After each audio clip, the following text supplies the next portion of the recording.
Janë raste të shumta ku shumë çifte nuk kanë fëmijë, madje shpesh ndodh edhe që t'i humbin shpresat për të u gëzuar me fëmijë.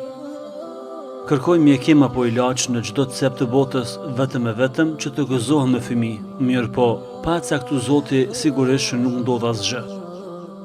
Ka shumë çifte që kanë shpenzuar shuma të mëdha të parave duke shpresuar që do të gjejnë mjekimin për të bërë prind, mirë po prapse prap nuk u gëzuan dhe nuk patën fëmijë. Mirë po kjo nuk bën që t'ju ftof duke shpresuar që do të gëzoheni një ditë me fëmijë.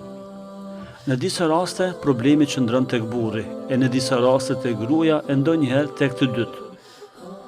Disa çifte martohen me dikë tjetër për me shpresu me gjetë fëmijë.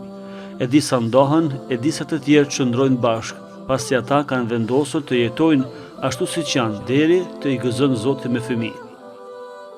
Kështu edhe ky çift pas shumë viteve u gëzua me fëmijë. Atëherë kur nuk kishte shumë shpresa, atëherë kur nuk mendoi që më në fund të gëzohej me fëmijë, për shkak se tashmë mosha ishte shumë e shtyrë, mirë po Zoti i gëzoi me një fëmijë djalë.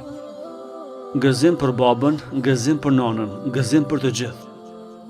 Andaj vëllezër dhe motra, mos i humbni shpresat tek Zoti i Madhërisëm. Lutni atë, bëni lutje vetëm Zotit. Kërkoni shkaqet apo sebepet, por vetëm ato shkaqet dhe sebepet që lejohen fetarisht. Mos i ndani lutjet e juaja drejtuar atij që ju krijoi, atij që mund t'ju bekojë me fëmijë, Zotit të Madhërisëm. Siç u gëzu ky çift, janë gëzuar edhe shumë çifte të tjera pas shumë vitesh me fëmijë.